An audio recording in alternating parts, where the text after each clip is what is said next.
अस्सलाम वालेकुम everyone, welcome back to my channel. तो आज हम देखेंगे mid term breaking method of factorisation. Mid term breaking method of factorisation बहुत बड़ी प्रॉब्लम बना हुआ है जी स्टूडेंट्स के लिए।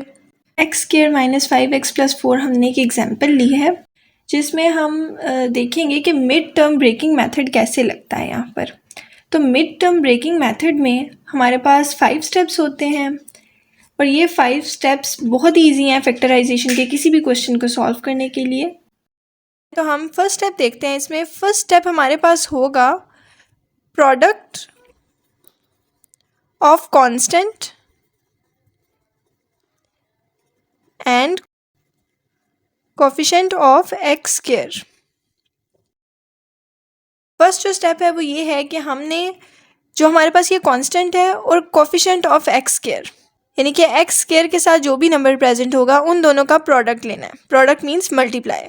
सो यहाँ पर 4 है और यहाँ पर हमारे पास कोई नंबर नहीं है, इसका मतलब यहाँ पर 1 है। तो फर्स्ट स्टेप में 1 इंटू 4 हुआ इज इक्वल 4। ये हमारे पास था फर्स्ट स्टेप। अगर हम सेकंड स्टेप को देखें तो यहाँ पर हमने आइडेंटिफिकेशन करनी है कांस्टेंट के साइन की। कांस्टेंट का साइन हमारे पास अगर नेगेटिव है, नेगेटिव साइन इंडिकेट करेगा कि हमने इस नंबर से ऊपर मूव करना है, यानी कि अबव मूव करना है। और जो पॉजिटिव साइन होगा वो हमें बताएगा कि हमने ये जो नंबर है 5 इससे बिलो मूव करना है। तो अब हम देखते हैं कि +4 है। यहाँ पे जो प्लस का साइन है वो हमें इंडिकेट करता है कि हमने नंबर लेना है बिलो 5। ये जो हमारे पास नंबर है इसके बिलो हमने नंबर लेना है, तो यहाँ पर 5 है। 5 से बिलो का मतलब है कि 4, 3, 2 या 1 इस तरह के कोई नंबर्स लेने हैं जो 5 से नीचे हों। ठीक है, अब हम देखेंगे थर्ड स्टेप। थर्ड स्टेप में हमने प्रोडक्ट लेना है उन नंबर्स का जो कि हमने यहाँ पर कांस्टेंट के साइन के साथ इंडिकेट किए थे। वो नंबर्स जैसे कि यहाँ पर 4, 3, 2 और 1 हमने लिया है उनका, और साथ में इसके जिस नंबर के साथ मल्टीप्लाई करना है वो होगा सिंपल काउंटिंग के नंबर्स, यानी कि 1, 2, 3 या 4। ठीक, अब इसको करने का मकसद ये है कि हमने इसमें से वो नंबर निकालना है, ऐसा नंबर देखना है जो हमारे फर्स्ट स्टेप के आंसर के साथ इक्वल हो।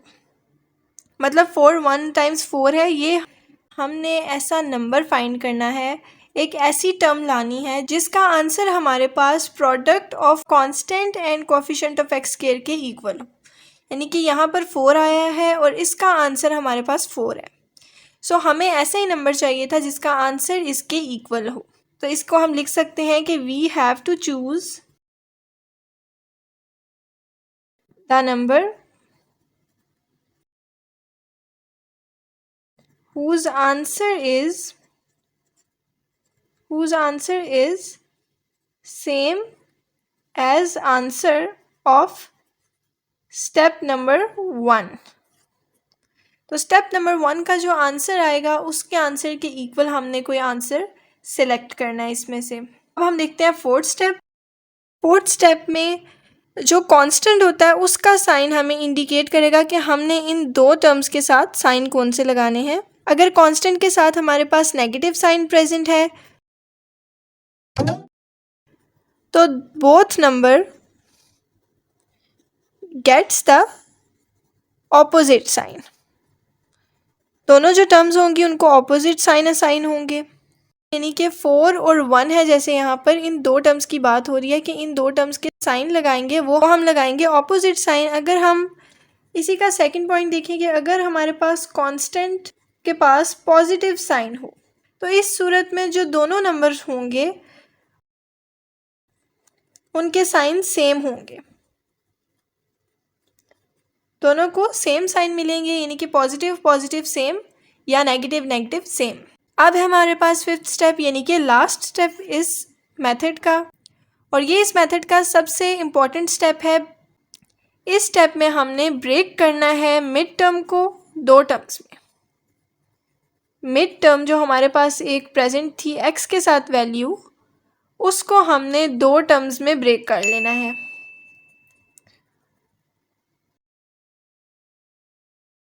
अब हमारे पास दो टर्म्स जो हमने निकाली हैं ऊपर सॉल्व करके, वो थी हमारे पास 4 और 1।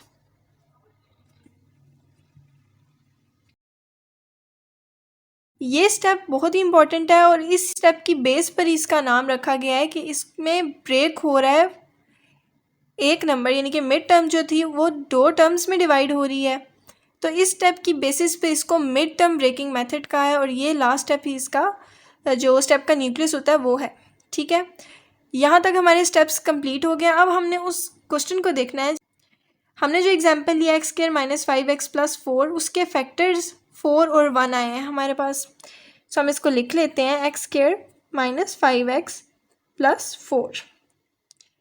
यहाँ पर हमने देखा कि हमारे पास 4 प्रोडक्ट आ रहा था कांस्टेंट और कोफिशिएंट ऑफ x² का। फिर हमने देखा कि नेगेटिव और पॉजिटिव साइन है, वो क्या इंडिकेट करते हैं कि नेगेटिव साइन जो होता है हमारे पास, यहाँ पर जो नेगेटिव और पॉजिटिव साइन की बात की है कि पॉजिटिव साइन ये इंडिकेट करेगा कि हमने नंबर्स बिलो लेने हैं। तो हमने 5 से बिलो नंबर्स ले लिए, जैसे कि 4, 3, 2 और 1। अब नेक्स्ट स्टेप में हमने उसका प्रोडक्ट भी देखा सिंपल काउंटिंग के साथ, और हमने वो नंबर्स चूज़ किए जिसका आंसर हमारे फर्स्ट स्टेप के आंसर के साथ मैच हो रहा था, यानी कि हमने एक नंबर 4 ले लिया। ठीक है, अब हमारे पास आया फोर्थ स्टेप। फोर्थ स्टेप में हमारे पास ये है कि अगर कांस्टेंट के साथ नेगेटिव साइन है तो दोनों नंबर्स को ऑपोजिट साइन मिलेंगे, और अगर कांस्टेंट के साथ पॉजिटिव साइन है तो दोनों जो वैल्यूज़ हैं उनको सेम साइन मिलेंगे। तो यहाँ पर हम देखें कि कांस्टेंट के साथ क्या है, पॉजिटिव साइन है। तो पॉजिटिव साइन का मतलब है कि दोनों टर्म्स के साथ सेम साइन आएंगे। तो x² दो टर्म्स थी 4 और 1, 4x और 1x + 4, यहाँ पर दो सेम साइन आएंगे। सेम साइन कौन से होंगे? अब यहाँ पर माइनस है तो इसके साथ तो डेफिनेटली जो बड़ी टर्म होती है उसके साथ माइनस का साइन आता है, और यहाँ पर हमने कहा कि सेम साइन आएगा तो यहाँ पर आएगा माइनस का साइन। सो ये हमारे पास सॉल्व होगी ऑलमोस्ट। x² - 4x - 1x + 4। अब हम इसको फैक्टर्स में कर लेते हैं। x common, x - 4 - 1 common, x - 4। Next step में हमारे पास होगा x - 1 x - 4 इक्वल्स टू, हम 0 ले लें तो x - 1 equals to 0, x - 4 equals to 0। यहाँ से हम x = 1 और x = 4 x की वैल्यू निकाल सकते हैं। तो ये था इजीली फैक्टराइजेशन को सॉल्व करने का method, mid term breaking method of factorisation. I hope you like the video. अगर आपको वीडियो अच्छी लगी तो प्लीज़ इसे लाइक करें, शेयर करें and subscribe to my channel. Thank you so much for watching. अल्लाह हाफिज़।